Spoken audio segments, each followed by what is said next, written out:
Açık söylüyorum, fiyasko. Yazık polisin emeklerine de, yazık zehirlenenlere de, yazık bunca zaman cezaevinde onlara bakana da, yazık mahkemenin emeklerine, hukukçuların, savcılığın, polisin. Bekliyorum. İçişleri Bakanlığı'nın bu konuda yapacağı açıklamayı gerçekten merakla bekliyorum. Hazır açıklamışken cezaevindeki korona vakalarını, bir de okullara bakalım. Son bir haftada 223 öğrenci, rakam gerçekten ürkütücü. 18 öğretmen, 9 personelde pozitif vaka. 223 öğrenci son bir haftada. 18 öğretmen, 9 personel. Neden bunlar korona oluyor, okula giden bu çocuklar? Nasıl oluyor bu iş? Daha önce yapmıştık çağrıyı. Okullarda öğretmenlerin bir kısmı veya idari personelin bir kısmı hala aşılanmış değil. Hükümet bu konuda bir yasal zorunluluk getirmiş değil. Yani aşı olan da orada, olmayan da orada. Dolayısıyla risk payı yükseliyor. Bu da neyi gösteriyor bize? Bir kısım insanı koruma adına büyük bir çoğunluğu riske atma. Nitekim sonuç ortada. O 223 öğrencinin verileri de büyük bir ihtimalle, tamamı değilse ya anne ya baba da pozitif olmuştur. Uğraş babam uğraş. Ve onların tedavisi için devletin harcamaları, ilaçları, şusu busu. Bu insanların karantina süresinde iş kaybı, gelir kaybı. Bu doğru bir yol değildir. Bütün dünya, Amerika Birleşik Devletleri gibi bir ülke bile kamuda çalışanların tümüne aşı mecburiyeti getirdiği ve uyguluyor bunu. Güney Kıbrıs uyguluyor bunu ama Kuzey Kıbrıs maalesef bunda da gene seçim, gene seçim, gene seçim. Seçtik, sizi de ne oldu? Ne yaptınız bu ülkeye? Ne hizmet verdiniz? Ben böyle bir şey göremedim. Var mı gören içimizde? Her şey gittikçe bozuluyor bu ülkede. Ne varsa önümüzde her şey bozuluyor. Ve seçim olsa ne olacak, ne değişecek? Dün buradan bir anons yapmıştım. Demiştim ki bakan olmak isteyenler yazsın programa. Çünkü ben burada okuyunca benim arkamdan falcılar, büyücüler de okumaya başlıyor. Derler ki bak bu adam bazı isimler verdi. Demek ki bunlar ülkeye yararlı olacak. Okuyalım, üfürelim ki yeni kabinede bunlar da olsun. Aynı zamanda bir anayasal değişiklik yapalım. Bakanlar Kurulu sayısını 10'dan 100'e ilk etapta. Meclisteki milletvekili sayısını da ilk etapta 50'den 500'e çıkaralım. Çünkü bu ülkede okuma yazma oranı, üniversite mezuniyet oranı dünyada benzeri görülmemiş bir oran. %95-96'larda herkes üniversite mezunu. Herkes. Bir bölüm fark etmez.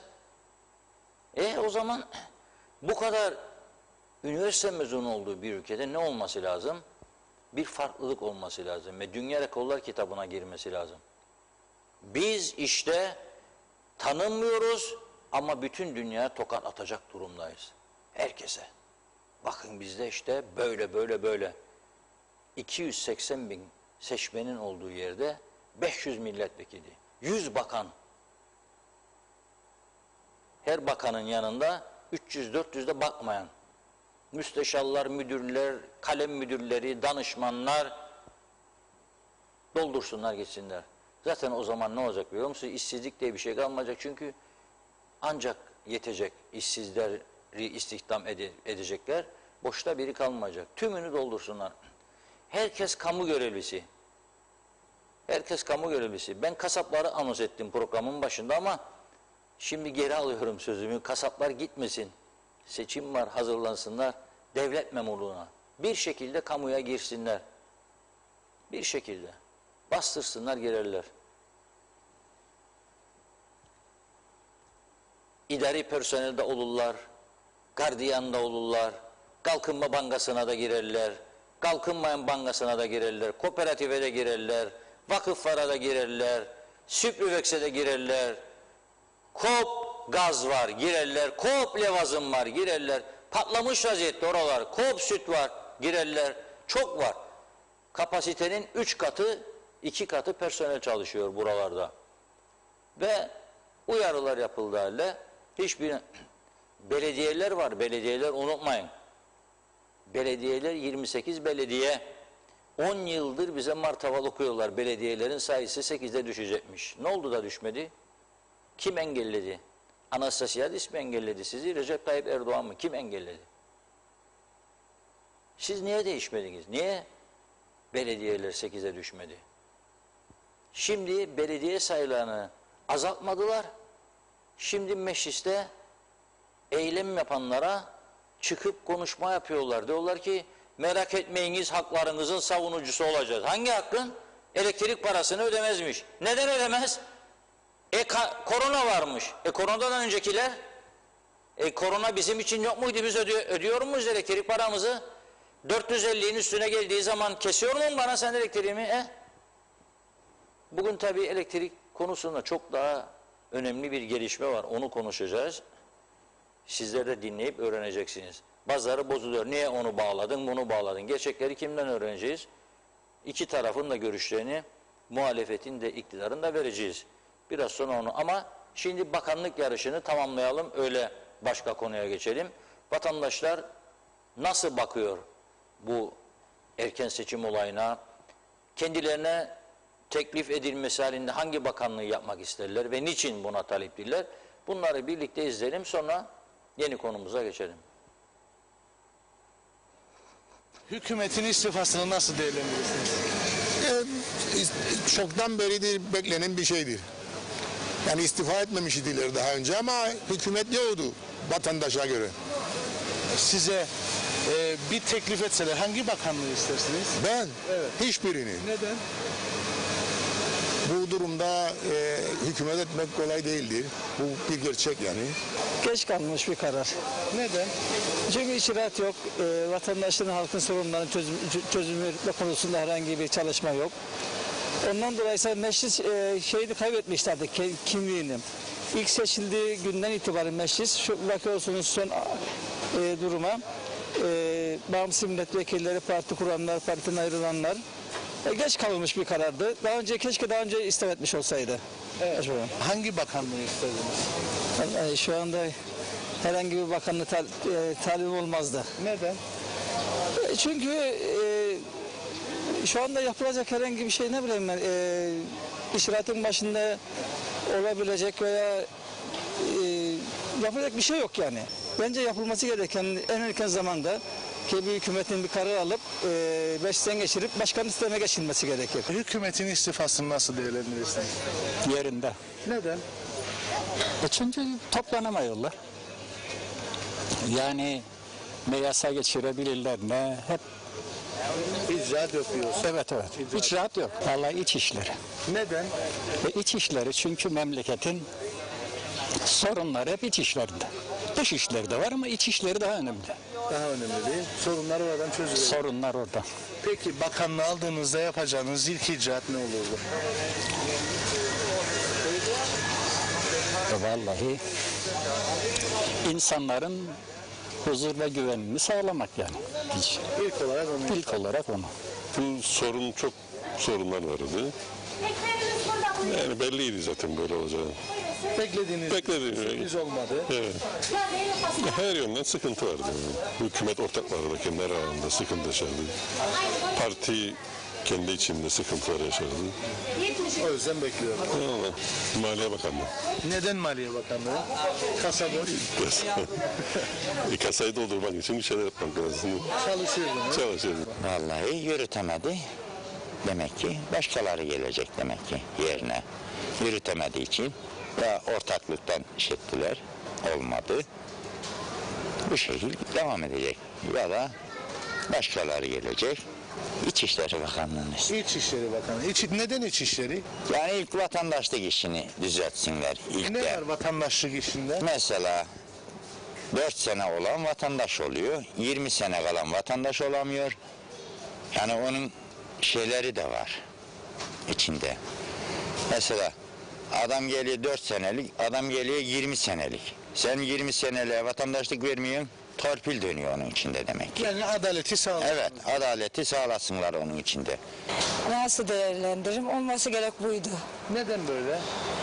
Olmadı. Bazı şeyler yolunda gitmedi. Olmadı. İştekilerle anlaşamadılar. Olmadı.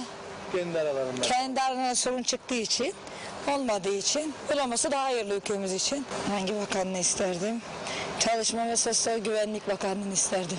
Neden Çalışma Bakanlığı? İş bulamayanlara iş bulmak için. Daha çok iş bulsunlar, çalışsınlar. Geçim zor zaten. O yüzden. İşsizlere yardım. İşsizlere yardımım, destek olayım. İnşallah daha iyi, daha güzel bir hükümet portresi çıkacak diye düşünüyorum inşallah. Allah nasip ederse Kuzey Kıbrıs Türk Cumhuriyeti'nde daha güzel şeyler olacak düşüncesindeyim. Olumlu buldum. En azından yürümeyen sistem vardı. Daha iyi bir sistemle. Belki yine aynı şahıslar gelecek ama daha iyi yürür düşüncesindeyim. Yani Ömer Bey, ben kendi şahsımdan önce sadece tek bakanlık için konuşacağım. İçişleri Bakanlığı'na özellikle Reşat Akar Bey'in gelmesi benim için çok olumlu olacak. Neden? Reşat Bey'in aday içerisindeki nabzı çok iyi tuttuğunu ve konuları çok iyi değerlendirdiğini düşündüğüm için onu görmek isterim. Yürümeyen bir tekerleği değiştirmek her zaman önemlidir. Ama artık sistemsizliği sistem haline getirmenin dışında önemli adım atabilecek insanlar gelmesi lazım. Ama önce nakdi sorunları nasıl çözecekler onları belirlemeleri lazım. Nakdi sorunu çözemeyen hiç kimsenin orada bir koltuk işgal etmesinin bir anlamı yok. Bu bir ekip işi. Ekibiyle orada var olacak insanların olması lazım. Eğer tek tek parti denenecekse bütün kabile olarak gelsinler. Bir onları deneyelim, bir onları, ama 7 senede 6 başbakan değiştirdiysek bu bizim ayıbımız. Hükümet diyordu ki neyini değerlendireceksin? Neden böyle dediniz? Ha? Neden böyle? Var mıydı? Mesela neydi sizi rahatsız eden mevcut hükümette? Neyi rahatsız etmez bu hükümetin? Neyinde hayır var? Ne bakanlığını isterim, ne kendilerini isterim, ne de rey vermeye giderim. Hükümetin istifasını nasıl değerlendirirsiniz? Çok güzel oldu vallahi. Hükümet mi vardı? Neden böyle dediniz? Neden böyle dedik? Hiçbir şey yok etrafta. Döviz aldı başını gider, her gün zam, her gün zam. Böyle hükümet mi olur? Bir tane muhtar adasınlar, bunlardan daha iyi yönetilir. Valla yürümeyen bir hükümetti gerçi. Ama fazla beklediğim yok bu konuda ama İnşallah daha güzel olur. Vallahi şahsen bu şeyde hiçbir bakanlığını istemezdim yani. Neden? Çünkü çok zor şartlar altındayız. Yani gerçekten büyük sıkıntılar var. Bu kolay bir şey değildir. Ben Fundanım Reşat Bey, sağlıklı, hayırlı günler, hayırlı cumalar. Allah işlerinizi rast getirsin. En büyük TV 2020.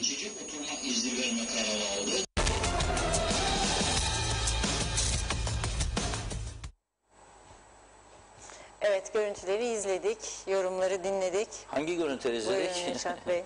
Vatandaşlarımız Şimdi neler bakınız. söylüyor? Adaylık meselesi başladı ya, çok ilginç bir paylaşım var, onu mutlaka size okumam lazım. Kıbrıslı'nın yapacak ne işi var bizim? Söyleyin bana lütfen. Sabah 50 yaşında adam ve 55 yaşında uyandı. Erken emekli. Ne yapacak? Gazete alırlardı eskiden. Bizim gazete 4 lira. 30 gün alırsa 120 lira. Bazı gün alır, bazı gün almaz. Aldıysa gazeteyi okuyacak.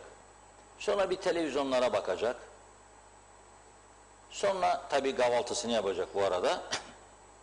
Kahvaltısını bitirdikten sonra hanım diyecek ki öğlen ne yiyecek herif veya bey. Kıbrıslılar herif derler. Ne yiyecek? Vallahi ne bileyim ya. Yap bir kuru fasulye. Ya da yap bir molehiya. Son zamanı.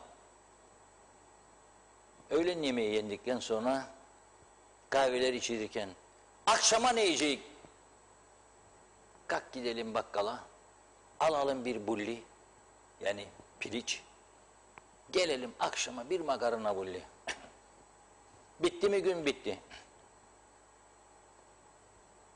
Yürüyüş yapacak. Mesela başkent Lefkoşa'da. Bir yer göstersinler bana ki insanlar gidip rahat rahat, korkusuz, güvenlik içinde yürüyüş yapacak. Çoğu insan yürüyüş yapmak isteyenler futbol sahasına giderler. Dönerler etrafında galelerin. Ot yok, ağaç yok, yeşillik yok. Çimen yok, gül yok. Çam ağacı yok, selvi yok, hiçbir şey yok. Tamamen betonlaşmış bir hayat öngörürler insanlara. Betonlaşmış insan ne olur? Düşünelim. Ne olur? Duygusuz olur. Çok ciddi bir sorundur bu. Kimse bunun üstünde durmaz. Benim çocuğum onu istemez, bunu istemez, götür psikoloğa. Psikologlar da kusura bakmasınlar. Gücenmesinler de doğruları konuşmak lazım. Çoğu yazar alırken reçeteyi yazar. Al bu hapçığı, sakinleş biraz da tamamdır. Hapçıkların ama çok yan tesirleri var. Hapı alınca gaza basar. Arabası var, gider mi gider meselesi. 100, 150, 180. Çünkü hapçık sakinleştirmiştir. Bunun gibi daha çok başka şeyler. Neden insanlar bu kadar asabi? Neden insanlar bu kadar tahammülsüz? Neden insanlar bu kadar sevgisiz? İyi davranırsın birine, sevgi gösterirsin. Bu adam bana için sevgi gösterdi veya bu kadın. İyi davranmasın, sevgi göstermesin. Vay bu adam nasıl bir adam, sap gibi adam veya bu kadın. Kalpsiz, vicdansız. Yüzü gülmez, sevgi göstermez. Bir karar ver, hangisini istiyorsun hayatında? Veremez çoğu insan. Neden? Çünkü dediğim gibi betonlaşmış bir yaşam var. Çalışanlar özellikle kamuda giderler, günün birkaç daire hariç ayırıyorum onlara. Onlar bir hangi dairelerdir? Çok yoğundur değiller. Günün çoğu nasıl geçer? Ne yaptın Ayşe dün gece? Ne yaptın Fatoş bu sabah? Cumartesi nereye gideceksiniz? Pazar günü ya bizimkiler, şimdi bir de bu moda çıktı. Kahvaltı, köy kahvaltısı, otel kahvaltısı, ona merak çıktı. Ya eskiden insanlar hiç olmazsa sabah evinde 2 tane yumurta kızardırdı hanım. Adam da yerdi yumurtayı, Allah razı olsun. Şimdi kahvaltı istenir. 30 çeşit, 40 çeşit kahvaltı sabah. Ye babam ye. Ondan sonra tık tık tık tık tık tık kalp atışları. Yürüyecek yer yok, spor yapacak yerler var, para ister. Nasıl bir hayat öngördünüz siz Kıbrıs Türk halkına? 28 tane belediye, kaç tane park yaptınız? Ezici bir çoğunluğu sadece ve sadece istihdam.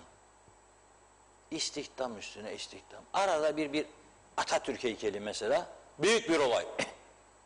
Diktik, ya yeniledik, ya da 2 tane kaykay, bir salıncak oldu çocuk parkı. Yok be baba, olmaz öyle. Yerlerde beton, çocuk düştü mü kelle gitti. Hiçbir tutar tarafı olmayan bir toprak parçasının üzerinde yaşar. Ve ne oluyor bu toprak parçasının üzerinde? İşte böyle seçim zamanı özellikle her sene hükümet düşürerek, her sene, bak 10 ay gitmiş. Ersan Saner Bey'in yazık oldu vallahi. 10 ay. Ama netice itibariyle eğer yeniden başbakan olmazsa ileride biyografisini yazacak. Eski başbakanlardan Ersan Saner Bey. Eski bakanlardan Müslüm Gürses. Çok bakan var böyle. Allah rahmet eylesin. Müslüm Gürses'e çok severdim şarkılarını. Nereden aklıma geldiyse şimdi. Kaç bin tane, bin bulduk herhalde bilmiyorum. Kaç yüz tane diyeyim o zaman. Her hükümet döneminde 50 bakan değişir. Yani 1000'i kesin geçmişizdir. Bir küçücük ülkede 1000 tane, 2000 tane bakan olur mu ya o kartvizitin üstünde eski bakan, eski çalışma bakanı, eski ekonomi bakanı, eski İçişleri Bakanı, eski bilmem makarna bulli bakanı, eski bumbar bakanı. Ya doldu. Be arkadaş ama bir duralım ya bir yerde. Gülerler bize, alay ederler bizimle. Yok, duran yok. Şimdi bir arkadaşımız da Mağdurlar Meyhanesi'nin işletmecisi Nidai Salih, çok renkli bir arkadaştır. Aday olmuş parti meclisine. Bakın seçimlerde bile, bak genel seçimlerde veya Cumhurbaşkanlığı seçiminde Bu kadar uzun bir biyografi ben görmedim. Gördüysem Arap olurum. Görmedim.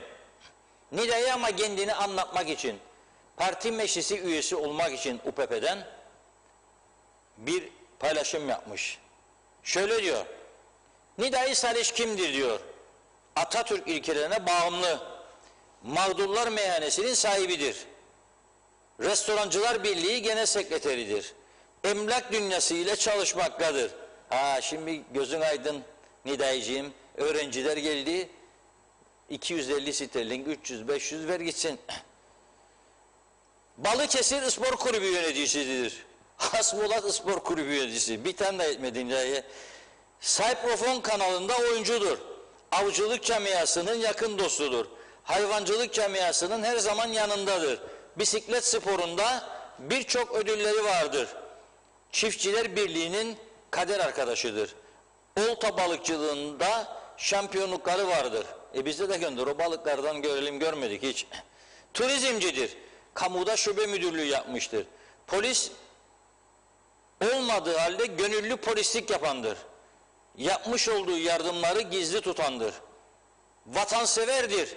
Yardımlardan bahsetti. Şimdi de aklıma geldi. Bir liste göndereceğim Nida'ya. 36 kişi vardır. Kimse duymadan. 1050 lira Nida'yı. 36 bin çok para değil. İdare et. Başka türlü seçim nasıl kazanacaksın? Karpaz'dan Yeşilırmak'a diyor.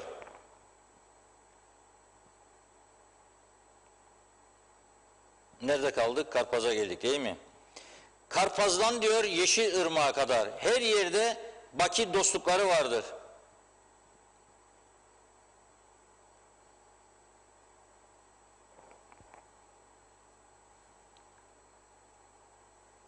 Vatanseverdir. Halk adamıdır. Ralli camiasına gönül vermiştir. Hiçbir zaman hakim huzuruna çıkmamıştır.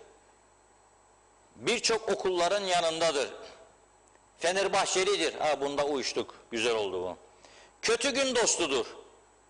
Onun için zaten adı Mağdurlar Meyhanesi. Her mağdur olan oraya gider. Ben de mağdurum da kimse götürmedi beni oraya. KKTC sevdalısıdır. Birçok siyasiyle yakın bağı vardır. En çok da Hasan Taçoy'la fotoğraf paylaşır. Cumhurbaşkanlığı seçimlerinde bir ay işletmesine hiç gitmemiştir. Ne yaptın oğlum? Ekmek paranı bıraktın da kimin peşinde koştun? Birçok bürokratın atanması için canla başla mücadele edendir. Şimdiye kadar hep kendinden vermiştir. Mağdurdur diyor, mağdur. En büyüğü de diyor, UPP'lidir diyor. Şimdi bunu neye paylaştı? Ama her paylaşımı 500, 600, 700, 800 like görürdü. Bunda 263 görürdü. Uyarayım. Demek ki UPP'ye karşı bir tepkisel durum vardır. İyi değerlendirsin bu iş. Ama neyse, neticede parti meclisidir. Bir sonraki milletvekilliği ve bakanlık şeyini biraz daha geliştirelim. Bu açıklamayı, izahatı, biyografi biraz daha genişlemesi lazım. O güne kadar genişler mutlaka. Ama bunu düşünmesi lazım. Layıklar 263. Ben hatta bakardım, Nida'yı bir fotoğraf paylaşır böyle 700-800 layık, 1000 layık, 2000 layık. Yahu derim biz de paylaşırık bir tane. Bizimki öyle 2000 hiç bulmadı. Kıskanıyorum Nida'yı'den. Ne yapacağım bilmiyorum. Enteresan bir memleket. Ve gelelim işin gerçeklerine. Lefkoşa'nın Türk kesiminde bir benzin istasyonu. Sahibi meğer Maronit'miş. Dava etmiş. Demiş ki Maronit, benimdir bu benzin istasyonunun arazisi. Ve 2019 yılında mahkeme 560 bin sterlin, bizim mahkememiz yani, tazminat ödenmesini emretmiş bu Maronit'e. Adı da Ninos Andonis Yannakis. O günlerde mahkeme bu kararı alınca benzin istasyonunun sahipleri veya sahibi gitmiş ünlü Maliye Bakanımızın yanına, veririm ederim, herkes bilir. Ve verdi de etti de çok maliyeden yani. Veririm ederim derken demiş ki yok ya sen verme, KKTC devleti ödesin. Yollamış mahkemeye 2 tane memur. Mahkeme demiş ki devlet ödeyecek bunu şahıs değil. Vay be 560 bin istedin. Ne oldu sonra? Ama ödemedi. Attı arkadaş orada. Ödemedi parayı. Ne oldu bu defa? Davacı gitti mahkemeye dedi benim param ödemiyor. Bu defa haciz kararı çıktı. Kime? İçişleri Bakanlığı'na. Biz burada seçim yapalım derken İçişleri Bakanlığı'na dün gitti haciz memurları. Neyi hadsedecekler? Ben olsaydım vallahi billahi bakanın, müsteşarın koltuklarını alır giderdim önceliğine. Koltuksuz bakan diye manşette çıksın bu gazetelerde. Zaten yakındır. Zaten yakındır. 2 tane arabayı bulmuşlar bahçede. İkisini de mühürlediler. İçişlerin elinden aldılar. Ama 2 araba tabii ki bu 560 bin sterlini ödemez. Çünkü İçişleri'nin avlusundaki arabalar ya Ford'dur ya Renault'dur. Malum bakanların arabası değil oradaki de. Dolayısıyla bu parayı karşılanmaz. Alır mıydın bakanın arabasını? Gerçi şimdiki bakanın bir suçu yok. O zamanki. Ama kendi partisinin de hep içinde olduğu hükümetlerindir yaptığı bu. Zannederim bu 4'lü koalisyon hükümeti döneminde alındı. Onda da UPP yoktu. Hakkını vermek lazım. Ama madem ki İçişleri'nin aleyhinde çıktı karar, İçişleri Bakanı'nın arabasını alırsın, bir de Maliye'nin. Birer de koltuklarını 2 bakanın gidersin. Haciz budur. Fakat haciz memurları herhalde ona cesaret edemedi. Bahçedeki 2 arabayı aldı. Bu olayın tam detayını aslında bilir kişiden almak lazım. Kimden? Telefon çalıyor. Alo, alo, alo. Duyuyor muyum? Ses duymadım ben. Aranıyor mu? Şimdi Ayşegül Hanım. arkadaşlarımız arıyorlar şimdi. O kararın yani mahkeme kararının çıktığı dönem İçişleri Bakanı olan Sayın Ayşegül Baybars'ı arkadaşlarımız aradı. Bu konuyu sizden öğrenelim diye. Şimdi kendisiyle konuşacağız. Ekranda gördüğünüz bayan ise o benzin istasyonunun şu anki sahiplerinden. Tabii babası falan da herhalde ya başka insanlardı. Onun görüşlerini de aktaracağız. Bizde tek taraflı habercilik olmaz. Yani vur abalıya yoktur. Kimdir hedef? Benzin istasyonu. Benzin istasyonunun sahiplerini gidin dedik arkadaşlara. Bulun, onlara sorun bakalım onlar ne diyor? Bu hikayenin background'u nedir? Onlar da gittiler, konuştular. Ama önce Ayşegül Baybars Hanım'ı bağlayacağız. Hazır mı? Bir saniye. Evet, hazır olmak üzere. Yani devamlı söylüyorum ya burada Rum mülkleri bizimdir sonsuza dek daha koyduk cebimize gitti. Düşünmeyin derim devamlı farkındaysanız. Kendi mahkememiz bile aleyhimizde karar alabiliyor. Şu anki koşullarda. Bir de düşünelim ki çözüm oldu bitti. Hiç kimse bize hadi güle güle kullan be Mustafa da ben de sürüneyim Leymus'unda bafta demeyecektir. Evet, bağlantımız hazır. Ayşegül Hanım hattımızda. Merhabalar. Merhaba, iyi yayınlar. Selamlar Ayşegül Hanım. Selamlar Reşat Bey, nasılsınız? Çok şükür. Hazırlanıyor musunuz seçimlere? Evet, yani uzun zamandır zaten biz sokaktayız. Uzun zamandır her kesimle birlikte zaten halkın nabzını tutmaya çalışıyoruz. O yüzden devam ediyoruz aynı şekilde. Bu hükümet de zaten toplumun önünden çekildiğine göre çekildi mi acaba? Daha iyi gün. Kararlar almaya devam ediyorlar ama biraz önce okudum. Karar almaya devam ediyorlar. Mahkumlara şartlı tahliyeyi 3'te 1 karar almış Bakanlar Kurulu. Siz de şartlı tahliye döneminde tanık oldunuz. Çok farklılık var mı eskisiyle şimdiki arasında? Yoksa yani biliyorsunuz şartlı tahliyeden yararlanabilmesi için mahkumların çok ağır adam öldürme, tecavüz gibi suçlar dışında cezasının yarısını çekenler şartlı tahliyeden yararlanabiliyordu. Şimdi 3'te 1 yaptılar. Şimdi 3'te 1 yaptılar. Tabii bu dönemde Covid'i bahane gösterip biz kendi dönemimizde de biliyorsunuz cezaevinde Covid ve ülke kapalıyken 90 gün süreyle bunu yapmıştık ama o dönemde Covid vardı ve pandemi koşulları şu ankinden çok farklıydı. Şu anda bunun yapılması bence Covid'in biraz bahane gösterilmesiyle alakalı. Tabii Sayın Bakan yani bir açıklama yapmadı. O yüzden neyi murad ettiğini veya kaç kişinin ne şekilde yararlanacağını meclis olmadığı için sizler vasıtasıyla sorgulayabiliyoruz sadece. Evet diyor bugünkü açıklamasında diyor ki şu anda uygulamaya girdiği takdirde bu şartlı tahliye diyor 85 hükümlü hemen başvurabilir diyor. 45 hükümlü de zaten yarısını da geçti diyor. Dolayısıyla 130 kişiden bahsediyoruz. Bir anda hemen başvurabilirler. Zaten yarısı geçmişti. Onların zaten bir önceki tüzükten hakkı vardı. Şu anda demek ki 85 kişiyi kapsayan ekstra bir şey yapıldı. Bence buradaki esas konu zaten şartlı tahliye tüzüğü biz hep savcılıkla görüşürken bunu yasal başka bir pozisyona yani mahkemenin verdiği kararları idare olarak bizlerin nasıl değiştirebileceği konusu zaten hukuken tartışmalı. Biz zaten bu konularla ilgili olarak da bir yasa çalışması yapıyorduk.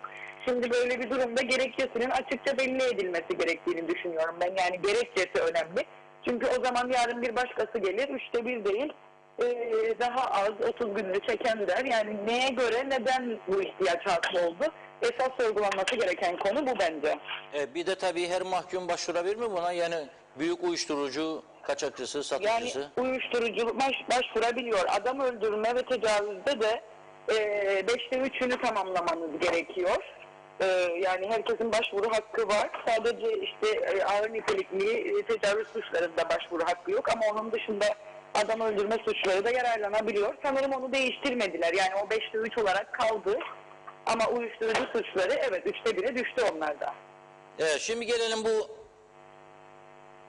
Maronit arazisi meselesine. Siz o dönemde İçişleri Bakanı dediniz değil mi? Evet. Bizim dönemimizde bizden önceki dönemde açılmış bir dava vardı. Biliyorsunuz Fina Benzin İstasyonu'nun yeri 1986'da o zamanlar İskan Bakanlığı ve Encümen sonrasında varken Maronit olduğu ya fark edilmeden ya da fark edilerek o dönemde nasıl yapıldığını bilmiyoruz. Maronit malı, İskan malı olarak yani Rum malı olduğu düşünülerek bu Fina Benzin İstasyonu'nun sahiplerine veriliyor. Sonrasında tabii bu biliniyor muydu, bilinmiyor muydu diye türlü iddialar var. Ama olgusal bakarsak olaya yani neler yaşandı.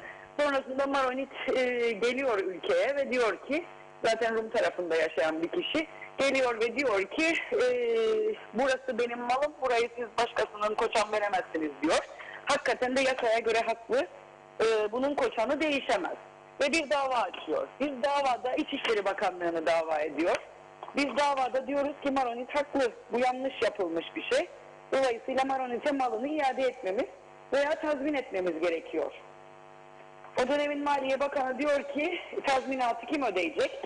Yasaya göre bizim değil, bunu alan kişinin ödemesi gerekiyor. Yani benzin istasyonu sahibinin bunu ödemesi gerekirken o dönemin Maliye Bakanı hayır biz ödeyelim diyor. Devlete 500.000 pound'un üzerinde bir yük yükler bunu ödemek. Evet. Dolayısıyla biz dörtlü hükümet dönemindeydi bu. Biz bunu kabul etmiyoruz. Yani sayın o dönemin başbakanı da, başbakan yardımcısı da, Maliye Bakanı dışında kimse hayır bu davayı ancak benzin istasyonu yani verilen kişi öderse tazminatını alabilir. Ödemezse Maronit'e koçanı geri verilmelidir. Çünkü yasa bunu emrediyor diyoruz. Ama biz bunu derken Maliye Bakanlığı İçişleri Bakanlığı'ndan habersiz bir şekilde mahkemeye maliye memurunu gönderiyor ve maliye memuru İçişleri Bakanlığı adına hüküm veriyor mahkemede. Ki buna yetkisi de yok. Bir maliye memuru İçişleri Bakanlığı'na hüküm veremez. Evet. Hatırlarsanız bizim dönemimizde de yani ben yine Ulusal Birlik Partisi ile koalisyon olduğu dönemde de haciz gelmişti İçişleri Bakanlığı'na. Evet. Biz o hacizle birlikte o dönemin bakanı Sayın Denktaş'ın bizden habersiz bunu şeye verdiğini yani hüküm verdiğini aleyhine görüyoruz. Hemen biz İçişleri Bakanlığı olarak bir yazı yazıp bu hükmü kabul etmediğimizi, bunun iptal edilmesi gerektiğini, devleti zarara soktuğunu söylüyoruz bu kararın. Ve Başbakanlık denetlemeye o dönemde rapor gönderiliyor. ve bunun iptali için dava açılması talimatını biz veriyoruz. Bu saatten sonra tabii Maliye Bakanlığı'nın bunu takip etmesi gerekiyordu o dönemde. O şekilde mesele kaldı. Belli ki davayı ya açmadılar ya da devam ediyor ki Maronit parası ödenmediği için tekrardan icra yoluna başvurdu. Evet ama siz şimdi çok farklı bir açıklama getirdi. Diyorsunuz ki İçişleri muhatap olmakla birlikte bizim haberimiz olmadan mahkemede hüküm alıyorlar. Diyorlar ki devlet ödeyecek bunun parasını, şahıs değil, öyle mi?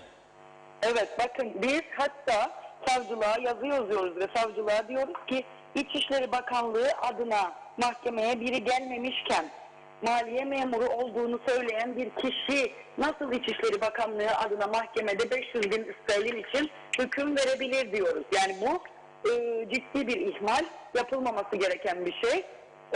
Zaten o nedenle de Başbakanlık Denetleme Kurulu soruşturma başlatıyor. Hem memur hem de o dönemde bu talimatı veren bakanla ilgili. Ama belli ki o raporda tamamlanmış değil ki bu aşamaya geliyor. Hükmün iptali yapılması gerekiyor o aşamada devlet tarafından. Ama bu kesinlikle devletin zarara uğratılması. Çünkü devlet değildir bu parayı ödemekle yükümlü. Ama davayı açan haklı mı? Kesinlikle haklı. Çünkü yasa diyor ki sadece Rum malları yani İslam malı sayılır ve verilebilir. Peki siz yeniden bakan olursanız bu işin takipçisi olacak mısınız? Yani bana göre bu bir sahtekarlıktır, yolsuzluktur, suistimaldir. Ne derseniz deyin. İçişleri adına gidip sen orada maliyenin bir memuru İçişleri adına karar aldırıyorsunuz. Sana böyle bir yetki verilmeden. Ve haberimiz olmadan, bakın haberimiz olmadan ve mahkeme zabıtlarında da İçişleri Bakanlığı adına bulunan birinin olmadığı da görülüyor. Biz zaten bununla ilgili savcılığa da şikayetimizi bakanlık olarak o dönemde yazmıştık. Gerekeni yapın diye. Ve şeyle ilgili de yani o memurla ilgili olarak da söylemiştik. Aynı zamanda bu davanın iptali için savcılık tarafından harekete geçilmesi için de talimatı vermiştik. Yani bunun takip edilmesi gerekiyor. Tabii Maliye Bakanlığı tarafından yani Başbakanlık Denetleme Kurulu'nun raporunu bekliyordu en son. Demek ki savcılık da diğer dosyalar gibi mesele yok deyip kapatmıştır bu işi. Bugünden bugüne bir gelişme olmadığına göre. Olmuş olması gerekiyordu aslında. Haklısınız bu konuda. Yani bu konu çok hassas ve ciddi bir konu dediğiniz gibi. Evet. Çünkü bir bakanlık adına başka bir bakanlık böyle bir işlem yapamaz. Böyle bir rakamda yani 500 bin sterlinden bahsediyoruz, tazminat rakamı. Böyle bir rakam da olamaz. Sonrasında bize Maronit geldiğinde ve ya paramı verin ya da tekrardan bana bu araziyi verin dediğinde biz kendisine bu usulsüzlüğü söyleyip bununla ilgili soruşturma açılması için savcılığa yazı yazdığımızı söylemiştik. Evet. Siz yeniden İçişleri Bakanı olursanız ben size hatırlatacağım onu ama. Kesinlikle, tabii ki, tabii ki. Peki, çok teşekkür ediyoruz aydınlattığınız için. Ben teşekkür ediyorum. Sağ olun.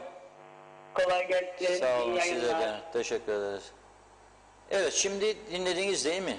Neler oluyor KKTC'de? KKTC'de neler oluyor?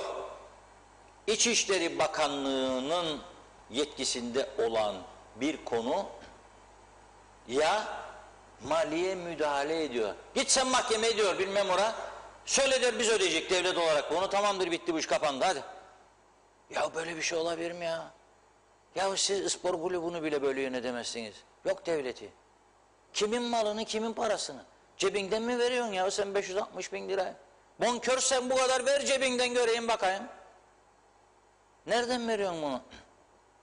Tamamen yargıya taşınması gereken sahtekarlık, dolandırıcılık, ne derseniz deyin adına. Ama savcılığa yazı yazıldığı halde İçişleri Bakanı yazı yazıyor. Savcılık da bizim yatıyor dosyanın üstüne. Çünkü biri diyor yat üstüne diyor. Boş ver diyor. Biz mi uğraşacağız diyor. Kötü adam olma diyor. Ya böyle bir düzen olur mu ya? Kusura bakmasınlar. Böyle bir düzen olur mu? O haciz memurlarına sesleniyorum buradan. Yılın ödülünü almak istiyorlarsa, bakın 2021 bitiyor. 2,5 ay kaldı. Yılın en başarılı kamu görevlisi ödülünü Benim elimden almak istiyorlarsa plaketleri ben hazırlayacağım, vereceğim, boş zarf da vermeyeceğim. Paylaşacağım 1 aylık maaşımı. 2 tane ise haciz memuru, ikisine. Gidiniz Maliye'nin de İçişleri Bakanlığı'nın da bakanların koltuklarını önce alın. Önce bakanların koltuklarını. Alınız. Makam arabalarını da haczediniz. Sonra geliniz ödül burada. Bir şeylerin bu ülkede artık olması lazım. Bu şekilde bırakırsak bizden topladıklarını böyle bu şekilde savuracaklar. Sonra da siz gideceksiniz hastaneye, ilaç yok diyecekler size. Tamam mı? İlaç yok diyecekler. Sonra gideceksiniz hastaneye, doktor yok diyecekler. Sonra basit bir ameliyat için benim arkadaşım Ali Baturay 6 ay bekletecekler kendisini. Bir basit ameliyat için doktor yok diyerek. Git özele de tamamdır. Olmaz böyle bir şey. Olmaz. Böyle bir devlet düzeni olmaz. Olamaz. Bir yığın entrikalar dönüyor etrafımızda. Bizi uyutuyorlar gerçekten. Olamaz böyle bir devlet düzeni ya. Benzin istasyonu sahibinin görüşlerini de verelim arkadaşlar. Atlamayalım onu.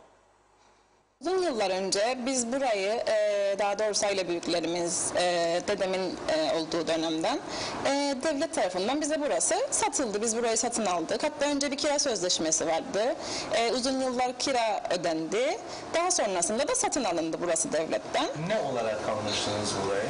Burası yine benzin istasyonuydu. 2 arsadan oluşuyor burası. Bir tanesini devletten bu şekilde aldık. Şu an işte bu Maronit olayı olan arsa. Evet. Sonrasında yıllar sonra Maronit geldi. Bu arsa aslında benimdi diye devlete dava açtı aslında. Biz de ilgili kişi olduk. Sonrasında uzun yıllar mahkememiz sürdü. Kaç yıl sürdü mahkeme? Sanırım bir 10 yıl kadar sürdü. Epey uzun bir mahkeme oldu. Aynen, uzun bir süreç oldu. Günün sonunda da devletin o dönemde bir hata yaparak bize burayı sattığına karar verdi mahkeme. Bu şekilde de kusurlu taraf olarak devlet bulunduğu için devletin bu miktarı karşılanmasına karar verildi. Tabii uzun yıllar zaten devlet malı olarak biz burayı kira olarak kiraladık. Yani kira ödedik uzun yıllar boyunca. Ondan sonra da burasını satın aldık devletten. Yani dediğim gibi biz kesinlikle yani öyle bir durum yok, yani devlet bize Maronit malını sattı veya işte biz buraya bir miktar ödemeden sahip çıktık gibi bir durum yok. Çünkü biz sonuçta burayı devletin bildik, devletten satın aldık. Sonrasında bu Maronit davası çıkınca da zaten uzun bir sürenin sonucunda mahkeme bizi haklı buldu. Çünkü zaten biz buranın parasını ödedik. Yani o dönemde yani devletin yaptığı bir hata sonucunda olduğu için de devletin ödemesine karar verdi mahkeme.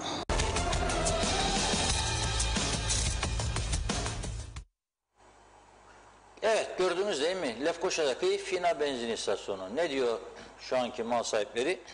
Biz diyor devlete parasını ödedik, öyle aldık diyor. Dedem almıştı diyor. Yani dolayısıyla biz burayı öyle kaptık, havadan götürdük diye bir durum yok diyor. Tabii ne kadar alındı, nasıl alındı o detaylar yok ama neticede bir savunma var ortada.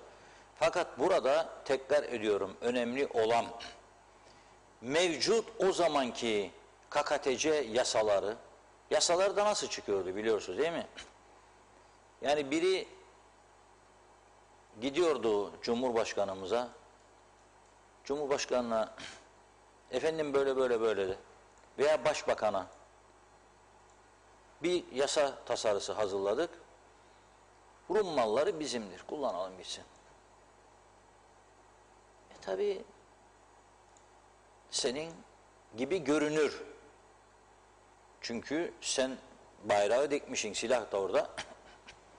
Senin gibi görünür. Ama netice itibariyle malın gerçek sahibi kimse o mal onundur. Bütün halk hemen hemen ezici bir çoğunluk ya satın aldı ya kiraladı, bu işin içine sokuldu hepimiz. Ama bir gerçeği kabul etmemiz lazım. Günü geldiğinde tazminatları da ödenerek alınacak. Şimdi bazı 63-70 biz de ondan talep edecek.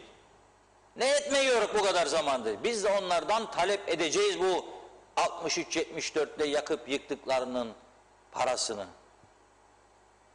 Ama o da bizden edecek. Biz edeceğiz de onlar etmeyecek diye bir durum olamaz. Kendi kendimize dünya hukukunu biz yazamayız. Ya. Biz yazamayız. Yoktur böyle bir yetkimiz. Kimse bize böyle bir yetki vermez. Üf derler bize, biter orada işimiz.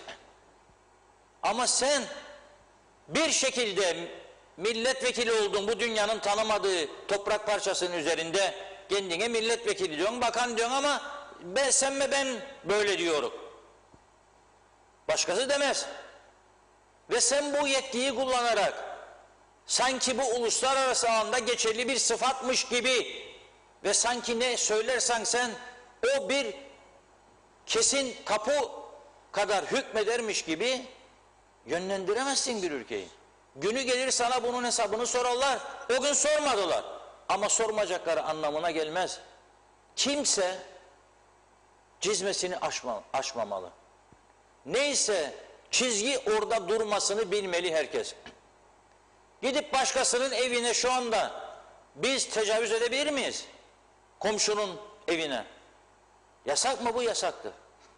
Adımını bile atamazsın birinin evine. Eğer şikayet ederse komşu benden izinsiz, haneme izinsiz girdi diye bu bir suçtur. Durmasını bileceksin. Adamın sınırının dışında duracaksın. Onun malıdır, vur gitsin de yoktur böyle bir şey. Maronit çıktı. Yasada da maronit yok. Ne okurlar, ne bakarlar, ne sorarlar. Sadece ver git devlet versin ya bu parayı. Mahkeme madem böyle karar aldı. Hangi devlet versin? KKTC devleti. Nereden bulacak? Nereden bulacak da verecek? 560 bin sterlin. Nereden bulup verecek? Çünkü sen öyle emrediyorsun. Tabii ona göre büyük para da değil yani bu aslında. Oyuncak 560 bin sterlin. 560 bin sterlin hastanenin bütün eksik ilaçlarını karşılayabilecek bir rakamdır. 560 bin sterlin. Ama verin gitsin diyor. Vermeyince de mahkeme diyor, maronit gidiyor tabii. Mahkeme diyor gidin haciz. Neyi haciz edecek? İşte orada bulduğu 2 tane 3 tane araba, 2 arabayı haciz etmiş. Yetmez. Bir ibretlik iş yapması lazım haciz memurlarının. İbretlik. Nedir bu ibretlik iş? 2 bakanın koltuğunu alacaklar, gidecekler makam arabalarında. İşe girdikleri saat bekleyecekler kapının önünde. Bakan odasına çıkarken önce koltuğu alıp gidecekler. Bakan odaya gittikten sonra da Mercedesleri alacaklar. Bugünkülerin suçudur diye demiyorum bu. Yoktur bugünkülerin suçu. O günkülerin suçudur. Ama bugün de o günlerin devamıdır. Bugün de o günlerin devamıdır. Bugünküler de eski siyasetin devamıdır.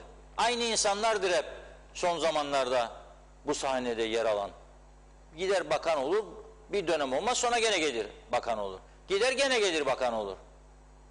Tabii nereye baktıkları ayrı mesele. Buyurun. Büyük mesajlara geçelim. Hızlıca başlıyorum. Biraz geciktik ama olsun, gidenler oldu. Vedat Özkan'ın mesajını görüyorum. İlk siyasi vekilliği meslek olarak görüyor siyasiler diyor Reşat Bey. Meclise gireyim, şöyle böyle her dönem vekil seçilip maaşımı alıp 25 yıl sonra emekli olayım zihniyeti var diyor. Enver Taşer, iyi yayınlar Reşat Bey, bizim yavru vatan nasıl yönetiliyor, nasıl bu memurların maaşı ödeniyor, aklım almıyor. Dün Girne Verici Dairesi'nde saat 1'de gittim bir araba devri almak için. Bana memurun dediği kelime bugün sıra bitti, işlem yapamam, yarın sabah saat 6'da gel sıra al. Orada bekleyen kişiler biz saat 6'dan beri bekliyoruz. Ben çalışan biriyim. Bugün koşarak Girne Vergi Dairesi'ne gittiğim saat 15:23. Memur bey ben işlem yaptıramayacağım. yaptıramayacağım. Sadece araba devri için ne şart gerek onu öğrenmek istiyorum dedim. Memur bayanın bana söylediği, size cevap veremem, hesap kapatıyorum. Yahu Reşat Bey, para vereceğiz, para, ama adamlar o kadar tok cevap veriyorlar ki Allah aşkına nerede görülmüş? Saat 13'te daireler işlem yapmadığı, o sinirle oradan çıktım. İnsan aldığı parayı önce hak etmesi lazım. Söylenecek çok şey var ama neyse dedi. Fatoş Kerimoğulları hayırlı akşamlar, iyi yayınlar diliyor bize. Teşekkür ediyoruz. Natalya Dede de, Erol Hasan da Avustralya'dan iyi yayınlar diledi. Manolya Hasan Şahin de iyi yayınlar dostlar yazmış. Cevdet Biley, Reşat Bey, Funda Hanım iyi yayınlar, yolun sonuna geldik. Seçim sorunlara çare olması imkansızdır. Biz bu davayı kaybettik. Bu saatten sonra dünya gerçeklerine uyum sağlamamız veya direnmemiz mümkün değildir. Mahmut Karagöl, Reşat Bey, millet evine ekmek götüremezken hükümet seçim peşinde, yemeler içmeler yazıklar olsun diyorum. Hiçbir verilen söz tutulmadı, biz kime güveneceğiz? Sonumuz hayra alamet değil, o kadar yazmış. İzzet Kahraman da iyi yayınlar diliyor. Reşat Bey, bunları söyleyince yarın sana komünist diyecekler yazmış. Mehmet Şenler de iyi yayınlar diledi. Hasan Nihat Erduran, ambargolu Birleşmiş Milletleri kovup radikal olunmazsa çivi çakılamaz. Özel sektörü dumura uğratan budur. Kapalı devre, sanal turizm olmaz, sanal ticaret olmaz ki diyor. Vedat Özkan, ben bir yıldır siyasal zihniyet değişmesi şart diyordum. Dün haklı olduğum ortaya çıktı. Sayın Arıklı dün bir kanalda UBP'ye sizinle birleşip hükümeti kurarız fakat mecliste erken seçim kararı alırsanız dediğini itiraf etti.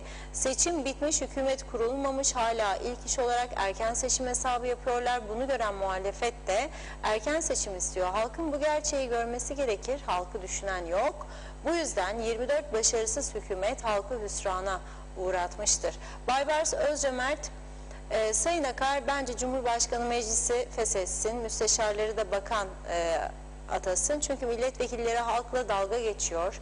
Meclise gitmeyen adamlara bu milletin verecek parası yok dedi. Emine Durmaz, pardon Reşat Bey, her yer yemyeşil, bu kadar belediyeye haksızlık ediyorsunuz. Toz toprakla yaşamak varken, belediyeler üst üste oturmak varken ne gereği var park yapmaya veya etrafın bakımını yapmaya? İki çiçeklik belediyesin işte. Zehra Sencer de hayırlı yayınlar diledi. Karpaz'dan sevgi ve saygıyla diyor.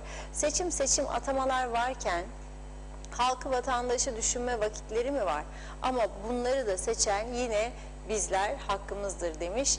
Çok teşekkür ediyorum ayrıca Zehra Hanım. Çok naziksiniz. Günay Şeherli, seçimler beladır başımıza. İstediğinizde dağıtacaksınız, istemediğinizde dağıtmayacaksınız bu durumda.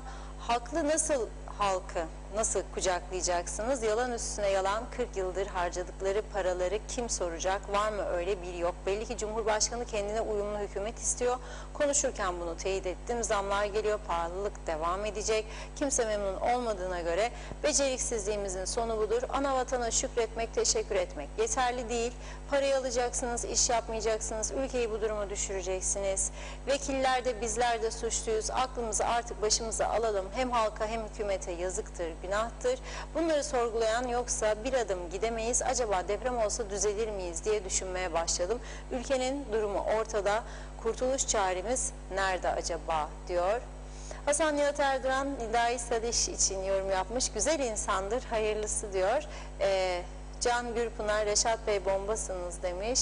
Belgin Rıfat, Reşat Bey tüm sorunlar bundan başlar. Boş vakitten dolayı dedikodu, kavga, gürültü, her gün alışverişe gitmek, boşu boşuna aşırı tüketim veya çok içilen kahve sayısı, gerginlik, uykusuzluk, alkol alma da aşırıya gidiş. Eskiden alkol alan kadınlar için hoş konuşulmaz ve düşünülmezdi. Şimdi kadın kadına meyhanelerde yemeler içmeler, o da yetmez. Evde tek başına sofra kurup içki içen kadınlar diyor.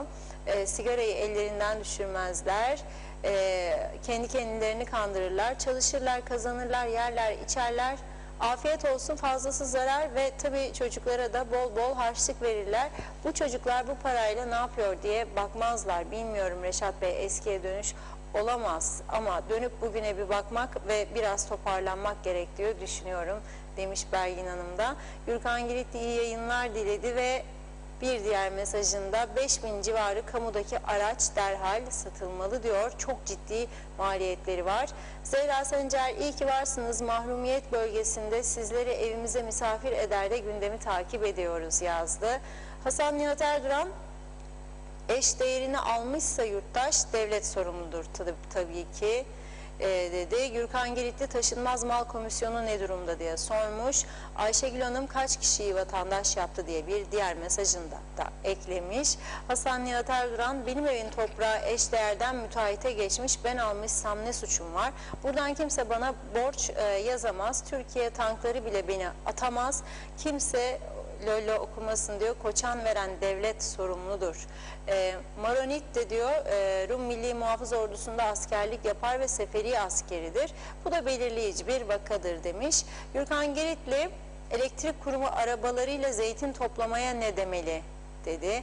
Abey Hüseyin, kimin malını kime verdiler? Gün gelecek 180 bin Kıbrıs vatandaşı Rum'un mallarına el koyanlar bunun bedelini ödeyecek. Bugün ödenmezse yarın çocuklarınız, torunlarınız eninde sonunda bu çalınan malların bedelini ödeyecekler diyor. Evet, Gürkan Giritli yine Ayşegül Hanım'ın vukuatı var mı diye sormuş. Kuzey Kıbrıs Türk Cumhuriyeti renkli diyarlar ülkesi diyor. İzzet Kahraman, Sayın Reşat Bey, bu eşdeğer konusu fiyaskodur. Rumlar kendi mallarını ister. Biz yarın bu insanlara diyeceğiz ki bizim eşdeğerimiz var. Bu nasıl olacak? Belgin Rıfat, ben bakan olsam tabii bu kadar açık sözlü biri bakan olamaz ama oldu da başbakan. Boş bakan olmak isterdim. Kıbrıs Türk halkını kendi ayakları üzerinde duracak seviyeye getirebilmek için elimden geldiğince dürüst çalışmaktan yılmayacak bir kabine kurar. Önce makam araçlarını tamamen kaldırırdım. Müdür müsteşarları aktif hale getirirdim. İlk ben senede asla yeni münhal açmam. İçsel atamalar, tayinler, daireler, çalışan verimli halka hizmet üreten yerler haline getirirdim. Vergi listelerini güncellerdim. Polis, sağlık, mahkemeler, yasalar, onları yapardım diyor. Turizm, tanıtım, ulaşım güncellerdim. Yeni Kıbrıs Türk Hava Yolları'nı kurardım. İlk 5 yıl kalkınma ve toparlanma yılı olarak adlandırır. Çalışma saatlerini düzenlerdim. Tüm okullar full time eğitime çağırırdım. Yüksek meslek liseleri, kolej düzeyinde meslek okulları kurar. Cazip hale getirmek için öğrencilere 1/3 asgari ücret verirdim. Asgari ücreti sendika ve işverenin eline bırakmaz. Yaz çalışma yılı ve tecrübeye göre düzenler. Otomatik olarak hayat pahalılığı oranında yılda 2 kez ayarlardım dedi Belgin Hanım. Gürkan Giritli, savcılıkta ve mahkemelerde dosyalar kayboluyor. Ayıplar olsun demiş. Vedat Özkan, Türkiye büyük ülke, sorunlar çok fakat KKTC küçük bir ülke. Maşallah sorunlar çok büyük. Evet. Yine Gürkan Giritli, kokuşmuş düzenin sonuna geldik dedi. Evet, Hüseyin Arslan tamamdır diyor. Gürkan Giritli, sonradan verilen koçanlar geçersizdir. Uğur Kambur iyi yayınlar diledi. Kimin malını kime satarlar acaba diye soruyor. Hasan Nihat Erduran, TMK tek taraflı müracaatla açmak bu ülkeye atılan en büyük kazıktır. Global mal mülk işletilmeliydi. Nüfus değişimini Birleşmiş Milletler yaptı 75'te. Bizi cami duvarına terk edilmiş bebek gibi de bıraktılar. Maalesef gerçek budur diyor. Bir iki mesaj daha okuyup ara vereyim. Hasan Yalınca, bazen Reşat Bey'in haklı isyanını dile getirirken nasıl olur olamaz böyle şey gibi sorularına yanıt arar ama nafile bu bozuk düzende bu sorulara cevap verecek kimse bulunamayacak. Kim kime dumduma yazmış. Gürkan Giritli, yürekli insan çok az ülkede diyor. Yıltaç Özkubilay'da. Evet, kulağınıza bir şeyler söylerler. Bugün birileri benim kulağıma bir şeyler söyledi. Hükümet kuruluyor. UBP, DP, Zaroğlu ve 3 de bağımsız aday Denktaş, ikisi de Halkın Partisi'nden istifa eden arkadaşlarımız, hayırlı uğurlu olsun dedi. Fırat Zihni, kararı alan dönemin bakanının emeklilik ikramiyesine veya hesaplarına bloke koyması gerekirdi. Bakanlığın mallarına haciz değil. İyi yayınlar dilemiş. Çağatay Doğuner'in bir mesajı var. Hemen onu da aktarayım. O da diyor ki şükürler olsun ki Türkiye'nin dışında hiçbir ülke KKTC'yi tanımıyor. Rezilliğimiz dünya gündeminden düşmezdi dedi. Tabii daha mesajlar var ama burada bir ara veriyorum. Sonrasında devam edeceğim tabii ki. Reşat Bey. Evet, şu anda yollarla da ilgili tabii ciddi sıkıntılar var, görüyorum. Biz yayına başladığımız zaman Çayırova köyünde bir eylem başlamıştı. Şu anda eylem devam ediyor. Bu eylemin gerekçesi nedir biliyor musunuz? Oralarda yol yapılıyor şimdi. Ama yolu yaparken köye dönüş yolunu yapmamışlar. Yani ya unuttular ya öyle olmasın dediler. İnsanlar köye nasıl girecek? Yol yoksa dönüş yolu. Giremedikleri için insanlar yolda şu anda sokakta gördüğümüz gibi eylem yapıyorlar. Bir başka izleyicimiz 2 gündür gönderiyor bana, Ahmet Bey. Onu da okuyacağım. O da diyor ki Dikmen'den gelen kavşak yol o kadar kavşak o ki bağlanır diyor Girneli Koşan'a ona. Biliyor musunuz diyor ne kadar çok tehlikeli. Bir de fotoğraf gönderdi o. Fotoğrafı da verebiliriz arkadaşlar. Ölümlere diyor adeta meydan okuyor. 1 haftadır bu yolu kullanıyorum. Hastaneye gidip geliyorum ve o tehlikeli kavşağı kullanmak zorunda kullanıyorum. Neyi bekliyor diyor bizi yönetenler? Birilerinin orada can vermesini mi bekliyorlar? Hiçbir ülkede her iki tarafı çift şeritli olan yollarda çıkılmaz. Oraya neden bir çember koymazlar diyor. Ve hem trafiği yavaşlatır hem de güvenli bir şekilde seyahat edebilirsiniz diyor. Bunu da aktarmış olalım. Ulaştırma, Bayındırlık ve Ulaştırma Bakanımız bu konuyla ilgilenirse çok iyi olur. Ama tabii onun da ilgilenmesini istediğimizde karşımıza ne çıkıyor biliyor musunuz? Karşımıza Karayolları Dairesi'nin hem kaynak yetersizliği hem de personel yetersizliği, teknik personel yok diye. Şimdi dün su dairesinden bir arkadaşımız o ki doğum günü şarkısı da hediye ettim kendisine. Dün zaman darlığı içinde Funda Hanım da okuyamadı mesajını.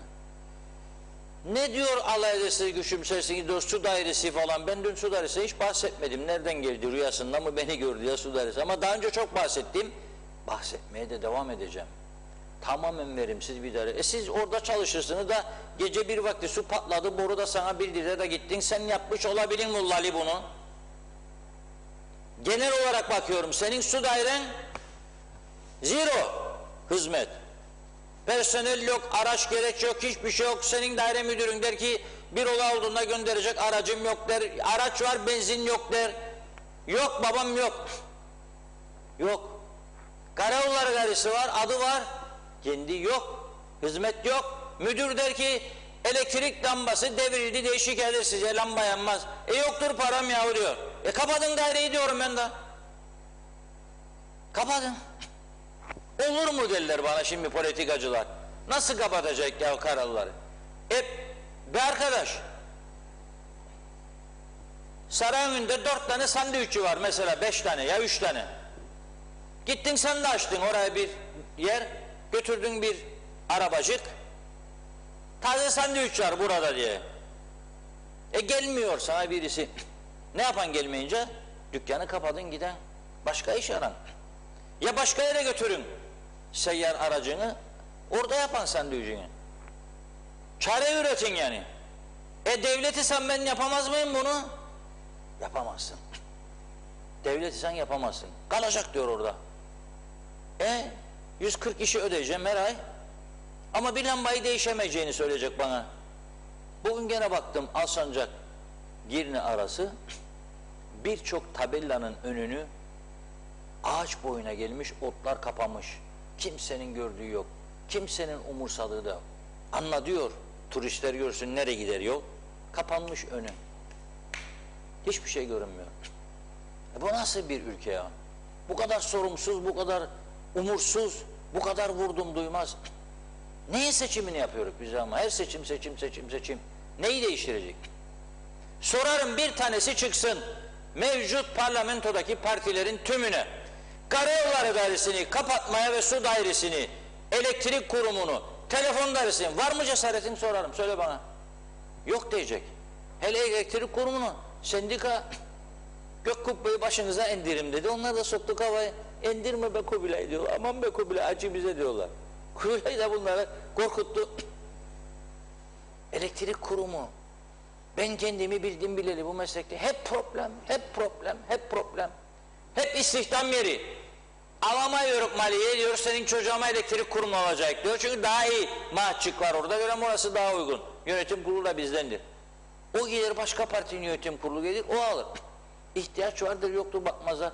Ama personelin orada büyük bir kısmı gayet iyi çalışır, zor şartlarda çalışır, tekneciktekiler evet zehirlenir, biliyorum. Ama bu devlet bu işi yapamaz. Bak bu devletin yönettiği kuruma bak, benden 450 liranın üstünde paramı ister, şimdi bağlıyorlar. Elektrik kurumu, Kıptekin Yönetim Kurulu Başkanı Turan Bey'i, onunla da konuşacağız. Ama başka daha önemli bir konu var. Tabii akaryakıt ihalesi var, onunla konuşacağız. Bakın daha neler oluyor, bakın. Bekleyin şimdi, göreceksiniz. Ya sen benim pandemi sürecinde 15 ay hiç dükkanımı açamadım. Gelirim yok. O dükkana elektrik parası olan, yok maddi ücret, yok aydınlatma parası, yok bilmem cart curt, bir yığın doktor reçetesi gibi geliyor. Evime yolluyorum, param yok, işlemedim, kazanmadım. Ama bana gönderiyorum. Ödemezsem kesiyorsun elektriğimi. Küçük çocuk var. Karanlıkta kaldı ağlar. Bezi değişeceğim görmem. Keser sana. Bakanlıklar dokunma ya. Belediyeler dokunma ya. Sen kimsin de karar verin dokunmayayım, anlamadım. Bana bağlıdır diyor, devlete diyor. Yönetim kurulunu ben tayin ederim diyor. Sonsuza dek böyle gidecek bu iş. Bugüne kadar geldi. Bakınız bugün hiçbir gazetede yoktur. Sorumlu gazetecilik anlayışımız. Verin Diyalog Gazetesi'nin 1. sayfasını. Yukarı çıksın biraz. Ne diyor? Güney Kıbrıs ile Mısır arasında elektrik bağlantısı için anlaşma imzalanıyor. Resmi tören yarın, cumartesi. Bu haritaya bakar mısınız siz? Yayınladığımız haritaya. Cyprus, tabii Cyprus dediğinde Republic of Cyprus, o bir taraf. Egypt, Mısır, Greece, Yunanistan. Kıbrıs, Mısır, Yunanistan deniz altından elektriklerini bağlıyorlar birbirine. Ben burada hala daha neyi tartışırım? Özelleştirme mi, özelleşme mi? Özelleştirme olursa yıkarık yakarık. Peki ne olacak? Özelleşme. Özelleşme nedir? Yarısını devlet, yarısını özel. Buyur yap. 30 senedir aynı hikaye okun bana. Veya 20 senedir. Onu da yapmıyor. Ne için yapmadın? Ömrümüz yetmedi. Yapacaktık da işte bir şeycikler oldu da parti MYK'sı, parti meclisi gitti de geldi. Da Hasan karşı çıktı. Hasan'ı ikna edelim, hikaye geçti. Hasan ikna oldu, bu da Hüsnü Hanım karşı çıktı MYK'da. Ya falan filan. Da ben seni bekleyeceğim. Bu ülkede keyfin gelecek. Da özelleşti, kendi kendimize gelin güvey olduk burada. Bir kuruş paramız yok içinde, bir kuruş katkımız yok. Yönetici atarız. Yönetici atar, yönetici alırız. Yönetici atar, yönetici alırız. Ve bu sistem bizim iş Avrupa'ya götürecekmiş. Ya bu sistem bizi Afrika'nın gerisine götürdü. Farkında değildik. Yok ya Afrika'ya benzemez burası. Benzemez çünkü Allah'ın yarattığı bir doğal güzellik var. 5 parmakları oya bozduk büyük çapta. Ormanları kese kese yaka yaka zaten bozduk. Ne kaldı geriye be kardeşim? Ne kaldı? Bazıları çıkar tepeden Girne'nin fotoğraflarını yayınlar. Betonlaşma. Yayınlar orada kalır. Ne yapacaktık da betonlaşmayacaktık derler. Nüfus arttı. Nüfus artar o tarafta da ama bizim kadar betonlaşmazlar. Çünkü orayı gerçek insanlar, gerçek bilgi sahibi, uzmanlaşmış insanlar yönetir. Burası öyle değil. İstisnar gayriyi bozmaz. Bazı mesleklerde şu bu olabilir. Ama genel baktığımda öyledir. Şimdi diyor ki Kıptek'in eski yönetim kurulu üyelerinden Yusuf Avcıoğlu Halkın Partisi kanalına. Erhan Arıklı ve ekibi diyor Kıptek'te ihale iptallerine devam ediyor. Bizzat kendilerinin hazırlayıp çıkmış oldukları 233-2021 nolu ve 4.355.049 euro artı KDV 46.668.807 TL artı KDV tutarındaki dizel santral majör bakım servis hizmeti ve yedek parça tedariki ihalesini iptal ettiler. Hatırlanacağı üzere 23.8.2000 tarih falan filan Bakanlar Kurulu 4 ay süreyle kamu ihale yasasının kurallarına uyulmamasına yönelik yasa gücünde kararname çıkarmış. Bu çerçevede üretici firmadan ihalesiz atlete teslim mal ve hizmet alımları yapılmıştı. Şimdi soruyoruz. Biz de Turan Bey'e soracağız şimdi. Hattımızda galiba Turan Bey. Dinliyor bizi. Eminim o okumuştur ama vatandaşlarımızın da bilmesi lazım. Kararnameye dayandırılarak ihalesiz ve doğrudan alım ile üretici firmadan aldığınız mal ve hizmetlerin toplam bedeli nedir? Makine bakım ve yedek parçası ihalesini iptal etme sebebiniz, yani doğrudan alımların önünü açmak mıdır? Yeni doğrudan alımlarını. Makine bakım ve yedek parçası ihalesini iptal etme sebebiniz, ihalenin adrese teslim firma işaret eden bir ihale olması mıdır? İptal edilen ihaleye konu makinelerin bakımları nasıl yapılacaktır? Adrese teslim derken bunu mu kastetmiştiniz? İyi yönetimden kastınız bu mudur diyor. Turan Bey merhabalar.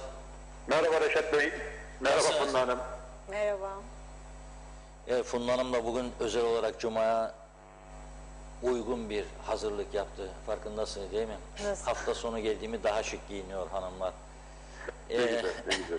Şimdi Turan Bey, bu elektrik kurumu ya 30 senedir hep her gün gündemde bir şekilde ya yakıt bitti, ya teknecik yakıyor, ya grev, ya istihdam, ya kesintiler, o ödedi bu ödemedi, onun borcu var bunun borcu yok. Önce bu belediyeleri size sormak istiyorum. Dün biraz dikkatimi çekti bu iş. Yani belediyeler sadece bu pandemi sürecinde mi ödemediler size, yoksa birikmiş eski borçlarda mı var? Reşat Bey, tekrar çok güzel bir konuya değindiğiniz için teşekkür ediyorum. Belediyeler konusu bizim kanayan yaramız. Tabii ki biraz eskilere de gitmek lazım. Dondurulmuş olan belediyelerin 2003 yılından olan bir borçları var ki böyle bekliyor. O dondurulmuş vaziyette Bakanlar Kurulu kararıyla.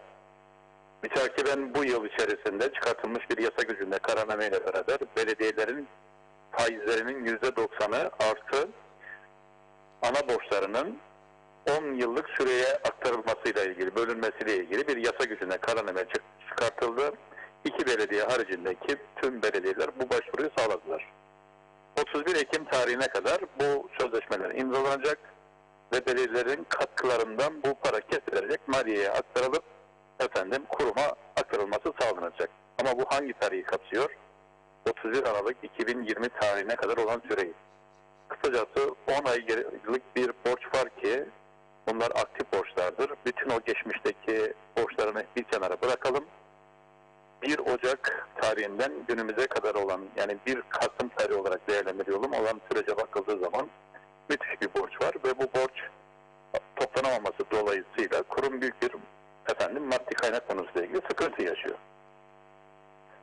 Ufak ufak dokunduğu zaman evet bu çok sert bir şekilde reaksiyon gösteriyor ama sanırım ki 1 Kasım'dan sonra artık bu işin ufağı şeyi kalmamıştır. Çünkü yakıt oranları o kadar yükseldi ki 1 ton akaryakıtın 550 dolara çıkmış olduğu bir süreci geçiriyoruz.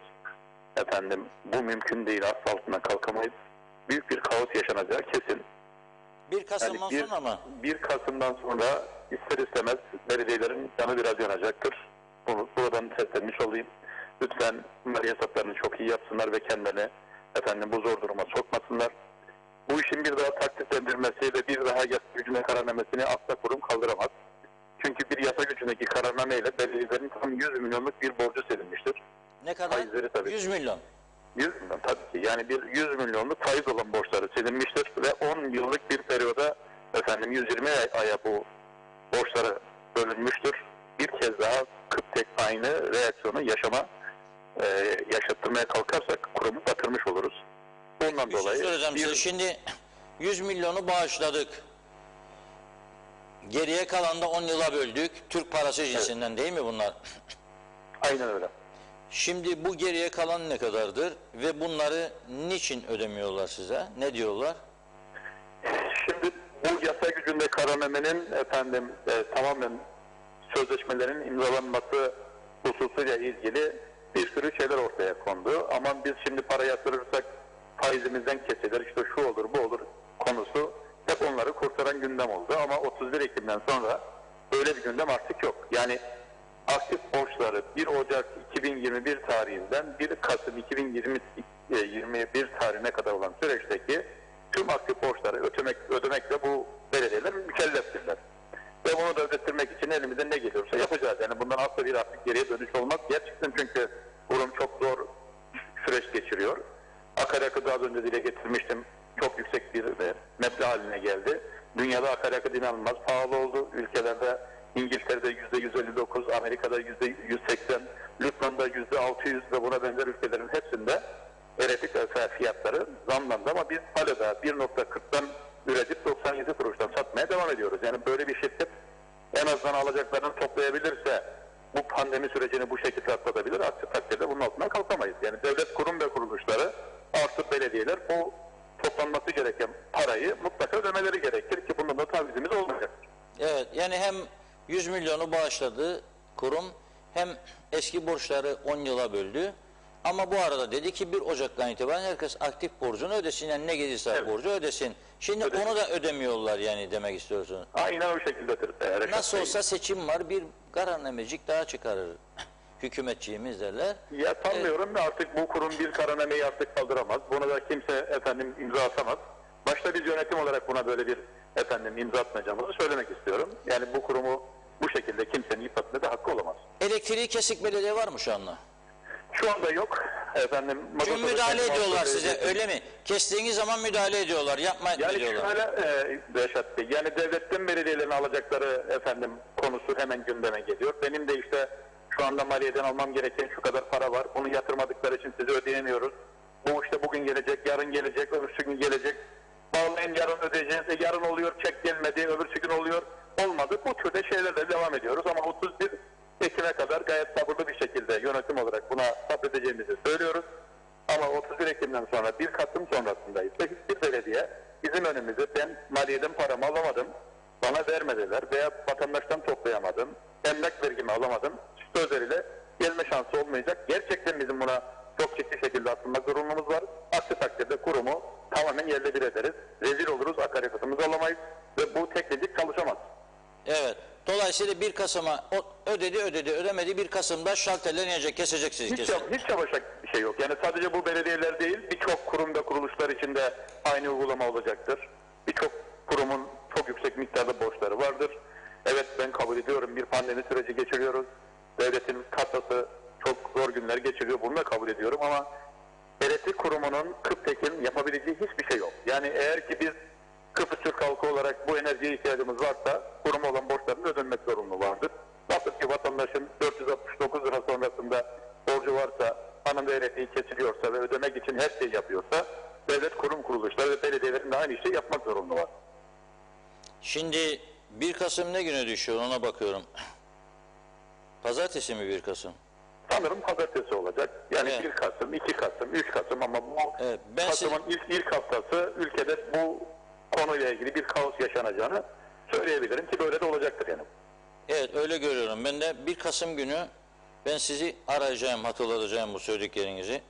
Tabii ki. Ve sizden bir şey daha rica ediyorum şimdiden. Bu kurum kuruluşlar kimdir ve borçları nedir? Bunları da toparlayınız. Bu 1 Kasım günkü buluşmamızda hepsini konuşalım. Hangi belediyenin, hangi kurumun ne kadar borcu var konuşalım. Zibabam var benim, Zibaba derler kendisine, Ziba ablamız yani. 450'yi geçti, kadının kesiyorlar elektriğini. Yahu emekli, yaşlı, dul, yetim parası alan insanlar var, gidiyor, onların kesiliyor. Neden bunların kesilmiyor? Bir de seçim var şimdi tabii 2022'de diye. Bu seçimi de düşünerek nasıl olsa partimiz iktidardadır, bize kesinti yapmayacak. Yoksa kaçarık başka partiye girerik diye de düşünebilirler. O yüzden şöyle söyleyeyim. İnanın ki vatandaş duyarlı olmuş. Yani gerçekten vatandaş duyarlı. Bu işi hastalık haline getirmiş. Böyle sağdan baksan 10, soldan baksan 10 kişi var ki elektrik parasını ödememek için her şeyi yapar. Hatta o elektrik parasından daha fazla telefon konuşması için parayı harcar ama o elektrik parasını vermemeye çalışır. Ama vatandaşın bu duyarlılığını ben görebiliyorum. Yani şu anda vatandaşın üzerindeki tahsilatlar %94, %95'lere çıkmıştır.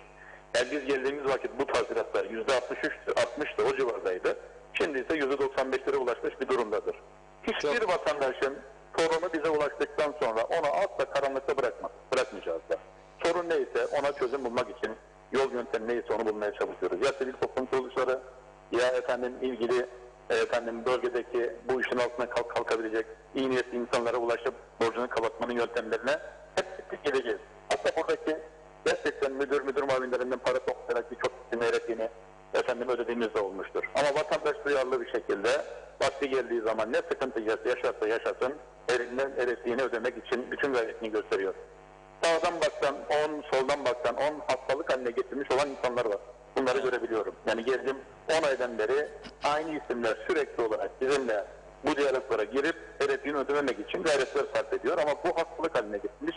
O elektriği ödememek için her şeyi yapan insanlar da var. Ama geri kalan vatandaşlarıma da buradan ben teşekkür ediyorum ki inanılmaz duyarlı insanlarımız var ve herkes elektriğini ödemek için koşuyor. Peki gelelim şimdi bu ihale meselesine. Tabii. Nedir bu ihale? Şöyle diyor, Dize Santral Majör Bakım Servisi. Evet. Minör var, majör var müzikte de şeyde santralda nedir? Mi majör mü? Nedir bu? Sol majör mü?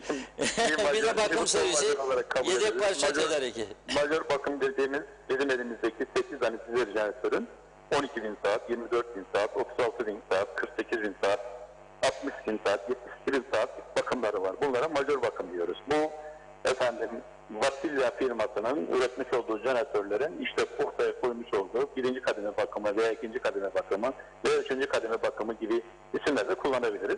Bu bakımlar yapılırken yedek parçası, işçiliği ihale yapılıp bugüne kadar alınıyordu ve bu sorunu bir kez olsun temel olarak çözebilmek için mevcut bakımların bir önceki yıllardan %42 daha ucuza olacak şekilde orijinal Vasilya firmasından alınacak olan yedek parçalarla ve işçilikle beraber yapılmasıyla ilgili yapılmış bir çalışmaydı. Bu çalışma iki jeneratörün bakımını tamamlayabilmesi ve bu jeneratörlerin bakımı tamamlandıktan sonra da ihaleye çıkılıp firmaların buna katılması ve ihaleye alan firmaların işi bağlanması hususuydu. Sonuçta ihaleye çıkıldıktan sonra makine mühendisleri odası müthiş şekilde bir reaksiyon gösterdi. Bu çok pahalı bir ihaledir dendi ve bu hususla ilgili Sayın Bakanım lütfen ihaleyi bir kez daha gözden geçirelim. Şartnamede eksiklerimiz varsa bu hususları düzeltip tekrar ihaleye çıkalım hususuyla ilgili bize yazılı olarak vermiş olduğu bir talimattı. Yönetim kuruluna sunuldu ve yönetim kurulu bunun bu esaslarda olmasıyla ilgili çalışmasını yaptı ve Merkezi İhale Komisyonu'na gönderdi ve bu şekilde bir ihale iptal oldu derken tamamen zinden çıkartılmış bir ihale değildir. Tekrar bunun teşvik bedelinin hesaplanması, şartname içerisinde farklılıklar varsa bunların düzeltilir, yeniden ihale çıkılması hususunda. Rakam yüksek mi geldi size? Yani çok mu yüksek bu rakam? Yani makine mühendisleri odasının yapmış olduğu raporlar göz önüne alındığı zaman rakamın çok yüksek bir metre olduğu dile getirildi ve ondan dolayı yeni baştan bir çalışma yapılması gerektiği hususu önümüze kondu ve bunda fikir birliğine vardık ve yeni baştan bir çalışma yapıp daha uygun fiyatlarda ve daha fazla katılımcının olmasını sağlayacak şekilde bir ihale yöntemi ortaya konacaktır. Durum budur Reşat Bey. Evet. O zaman yeniden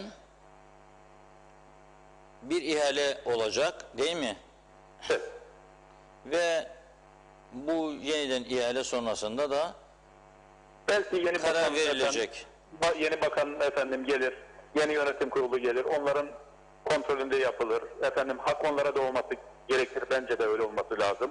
Sonuç olarak şu anda bizim elimizdeki dizel jeneratörlerimizin geldiğimiz günden beri bakımları son derece iyi yapılmış durumda. İki jeneratörümüzün majör bakımları ilgili firma tarafından son derece iyi şekilde yapılacaktır. 8 nolu jeneratörümüz vardı. Şu her zaman konuştuğumuz mahkemelik olan tahta yedek parça kullanılıp makinenin elden çıkmasını sağlayan makinamızın tamirini yaptık. Bu da bizim rahatladığımızı gösterir. Kısacası dizel jeneratörle ilgili şu anda bir sıkıntımız kalmadı. 2 jeneratöründe majör bakımları tamamlandığı zaman gelen yönetimler ve gelen bakan çok daha rahat şekilde çalışacağını söylerim Reşat Bey. Evet, çok teşekkür ediyoruz verdiğiniz Ben bilgiler teşekkür için. ederim. Kolay gelsin. Çalışmalar Sağ diliyorum. olun. Görüşmek 1 üzere. Kasım'ı Sağ olun. iple çekiyorum, bakalım neler olacak. Sağ olun. Evet, 1 Kasım'dan itibaren diyor, çok ciddi bir iddia var burada. Kaos yaşanacak diyor KKTC'de. Çok ciddi. Bütün belediye ödemeyenlerin elektrikler kesilecek. Belediyelerin elektriklerin kesilmesi demek, bazı bölgelerde elektrik direklerinin durması demek tamamen. Kanalizasyon, arıtma tesislerinin çalışmaması demek. Daha çok sinek, daha çok insan dışkışıyla yaşamak demek. Ama Kasım'da meteoroloji müjde verdi. Yağmur geliyormuş falan. Hava soğursa pencereleri kapattığımızda o evden çıkan, taşmış olan veyahut da arıtmanın arıtamadığı, çalışmayınca arıtamayacak dışkılar evin önünden geçse de duyma, çünkü kapı kapalı, pencere kapalı. Nasıl çakıllar, kumlar kapımızın önünde yıllarca kalıyor da rahatsız olmuyoruz. Belediyeler hiç olmuyor. Buna da alışmamız gerekecek bir şey değil. Çok hassas burunlu olanlar, çok hassas olanlar ne yapması lazım? Bir sprey evin içinde gezdirdi mi sorun biter. Buyurun. Mesajları tamamlayıp programın sonlarına yaklaşıyoruz. Kamil Gözey'in mesajında kalmıştım. Rahmetlik Cimba her zaman Ayorgi'de yolda Girne'ye gelmek için beklerdi rastgele. Ben geçerken aldım, bana ne dedi? Reşat Bey'i yeni geldik güneyden, biz bu davayı kaybedeceğiz. Niye dedim? Türk parası kullandığımız için dedi. Reşat Bey de tanır diyor. İsmet Ezel işlemi personel dairesi yapmalı. Ani baskınlarla yazmış. Hüseyin Koltan, hayırlı günler, kolay gelsin, doğru haberin adresi, iyi ki varsınız, ağzınıza yüreğinize sağlık dedi. Belgin Rıfat, benim bildiğim kadar maliye hiçbir yeri satmamıştır. Bu işte bir film var Reşat Bey. Çok iyi hatırlıyorum. O zamanlar maliyede üst düzey bir tanıdığımız vardı. Kira usulü kiraya verirlerdi. Siz daha iyi bilirsiniz tabii ama devlet malzeme emlak diye bir birimleri buz fabrikasının üstündeydi sanırım. Bir tek kira işi yapılırdı diyor. Tama Yavaş iyi yayınlar diledi. Cengiz Korkmazan, bir devlet dairesinde bir korona hastası çıkar, hemen bütün daireyi bir hafta kapatırlar. Dünyada yok böyle bir şey diyor. Gürkan Giritli, seviliyorsunuz demiş. Sizler de öyle. İbrahim Kuloğlu, Reşat Bey halk halinden memnun. Eğer değilse yarın seçimde bu 50 vekile oy vermemesi lazım. Görün aynı kişiler gelecek, o zaman kimse eleştiri de yapamayacak diyor. Vacit Davulcu, fazla yoruma gerek yok, tek çare çok acil bir valilik istiyorum, hemen şimdi beklemeden yazmış. Evet, Gürkan Giritli, tam gün eğitimi olsa keşke diyor. Barış Erfinike de iyi yayınlar diledi. Hasan Nihat Erduran, vali istemek Türkiye Cumhuriyeti'ne ihanettir yazmış. Yıltaç Özkubilay, bu mesajı okumuştum, ikinci kez gelmiş. Gürkan Giritli, seçim harcaması ne kadar olacak diye sordu. Tarkan Şanlı, baştakiler muz satmalı, ondan anlarlar, muz cumhuriyeti diyoruz ya, çok yaşa yazmış. Hasan Nihat Erduran, Girne yoluna neden bağlanamadı ve yonca yapılmadı, bir soruşturun. O yonca Alayköy'e bağlanacaktır, ara emirler sebep oldu. Türkiye o kısmı iptal etti. Nerede kamu menfaati? Gönyeli alt geçidi de ara emriyle durdurulmuştu. Bir bakın diyor. Belgin Rıfat, çember ya da trafik ışıkları konulması gerekir. Su dairesi, karayolları dairesi, posta dairesi hepsinde ya tekrar işler hale gelecek ya da tamamen kapatılacak yazmış. Salih Cibo, Reşat Bey'e söyler misiniz? Korsan bir Kuzey Kıbrıs'ta yaşıyoruz. Kim kime dumduma. Babam ya ancak bireysel çıkar menfaat değişmedikten sonra hangi parti gelse bile hükümette en fazla 2 yılda bir seçim oluyor. Nokta, iyi yayınlar demiş. Evet, Hasan Nihat Erduran, karayolları devletin azı dişiydi. Kimler süt dişine döndürdü? Sorgulayın, hesap sorun. Dokunulmaz değil hiç kimse. Zehra Sencer, daha önce de yazdım, her şey Arap saçına döndü, ne sağlıkta ne yollarımızda. Seçim yine seçim, hayırlı geceler, Karpaz'dan sevgilerle. İsmail Bükülmez, süper görüşlerle beraberiz, bomba gibi fikirler dünyasındayız yazmış. Evet, İzzet Kahraman, Reşat Bey, madem bu kurumun alacağı var, peki doğrusu nedir? Bunlar geldi, yolsuzluk var dediler. Peki ne oldu, yolsuzluk var mı yok mu diyor İzzet Bey. Hasan Nihat Erduran, belediyeler mecbur ödeyecek, çare yok, devletten alacaklarından kesilip kıptaya yatacak. Temiz iş, başkanlar borçtan sorumludur yazmış. Evet, Vedat Özkan, seçimler Kuzey Kıbrıs'ı batıracak. Ne seçimlermiş? Kasada para yok, yatırım yok. Herkes ülkeyi yönetmek istiyor. Siyasiler, kurultaylar yaratıyor. Erken seçimler kalkıyor. Oya Hoca, evet Funda Hanım, Reşat Bey, çevre temizliğinde duyarlı olduğunuzu biliyorum. Ben Cennet Adamızın güzel laptasında kalıyorum. Evinin karşısında arsada boş özel araziler var. Maalesef mal sahipleri 5-10 yıl önce bu arazilere moloz döktüler. İlk günden belli belediyeye şikayet ettik. Aldığımız cevap özel mülktür, müdahale edemeyiz. Oldu. Yıllardır tam bir çevre kirliliğinin ortasında oturuyoruz. Tabii zamanla kamışlar çıktı, fareden ve yılandan bahçede oturamıyoruz. Yani özel mülk sahipleri çevre kirliliği yapmakta özgür mü?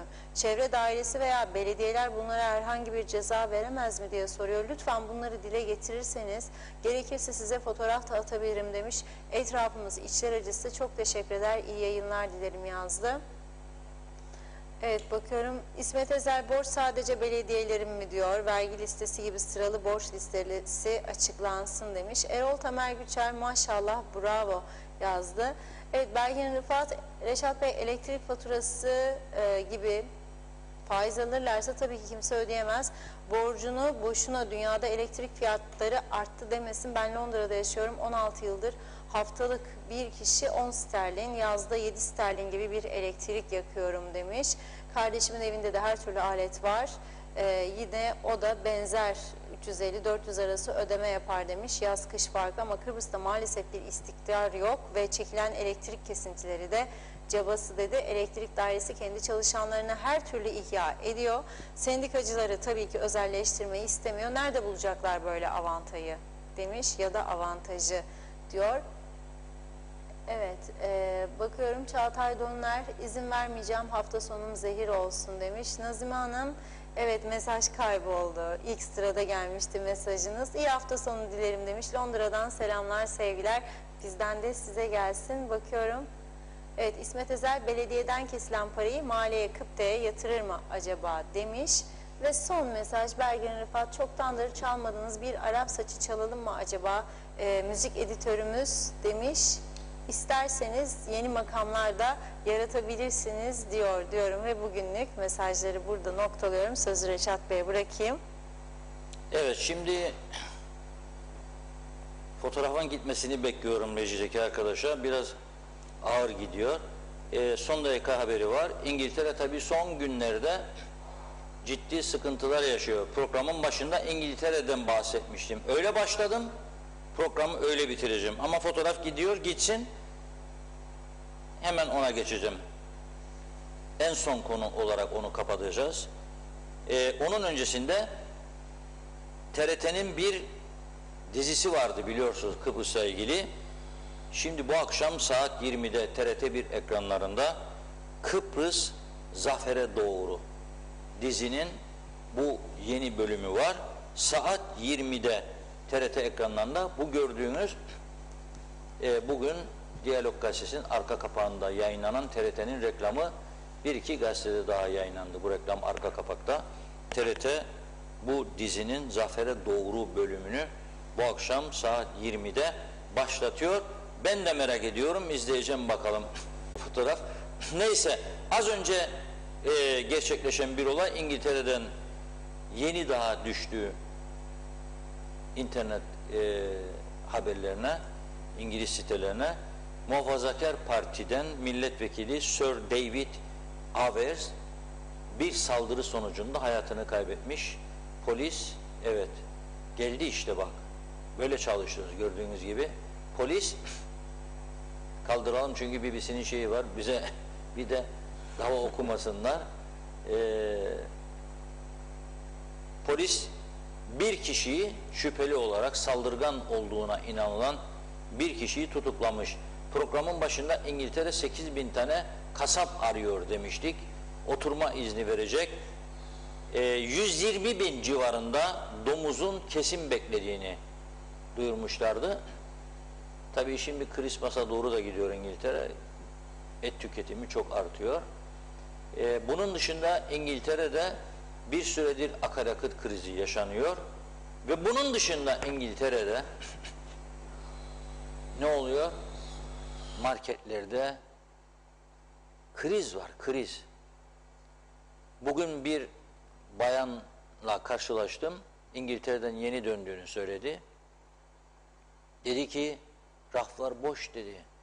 Bulduğumuz üründen bir adet almanıza izin veriyorlar. 2 tane olmaz dedi. 1 adet sadece. Ciddi bir kriz var. Şimdi bize ne geliyor? Kimin umurunda? Bekleyen bir tehlike var mı? Kim araştıracak? Kim bakacak? Bizim Tarım Bakanı'ndan bir haber duymadım. Ama Rum Tarım Bakanı dün dedi ki hububat krizi varmış. Bu seneki ekinler yeterince verimli olmamış. Buğday üretimi düşmüş ve bazıları ciddi kriz beklenir diye yayın yapıyor diyor, kızıyor o da. Ama diyor sıkıntı olsa da kriz yaşatmayacağız diyor insanlarımıza. Ama dünyada bu koronadan sonra bir gıda krizinin baş göstereceği tahmin ediliyordu. Şimdi bunun izlerini görüyoruz. İngiltere her şeyin yaratıcısı, yapıcısı, düzelticisidir. Yapar, bozar, düzeltir. İngiltere'de yayıldı bu iş. Güney Kıbrıs'ı da bekliyor. Bakalım bizi neler bekleyecek. Petrol krizi, Türkiye'yi bizi ciddi sıkıntılar görülüyor. Tabii döviz de bu arada aldı başını gidiyor. Önümüzdeki günlerde bu konuları umarım daha etraflı, daha doyurucu bilgilerle birlikte, sizlerle birlikte tartışırız. Ama İngiltere'den son gelen haber, üzücü haber. Milletvekili Sir David Avers'in, Muhafazakar Parti milletvekili, öldürüldüğü, bir cinayete kurban gittiği yönündedir. İnşallah polis gerekli aydınlatmayı yapar. Bir mesaj dünden kalma okuyamamıştım. Abim diyor mide kanaması geçirdi. 4. kata gittim. Antijen testimi de yapıp gittim diyor. Bana diyor 4. katta çıktığımda oradaki hemşireler dedi ki sen bu antijen testiyle giremezsin kardeşim demiş. Niye demiş? PCR demiş. Antijen aynı değil mi demiş. Antijen geçerli, bakanlık açıklaması var. Hayır kardeşim demiş. PCR yap öyle gel demiş. Karar versinler diyorum ben de. Antijen geçerli mi? Değil mi? Ada pas, baba pas, Cyprus pas, TRNC pas, devam pas. Evet. Bugünlük bu kadar. Cuma günü sizlere elveda diyoruz. Pazartesine kadar artık bir program arası olacak. Pazartesi yeniden birlikte olmak umuduyla diyelim. Buyurun. Biz de size çok teşekkür ediyoruz her zamanki gibi. Evet sevgili izleyenlerimiz, programımızın sonuna geldik. Sağlıklı, güzel bir hafta sonu geçirmenizi diliyorum ben de. Şimdilik hoşça kalın.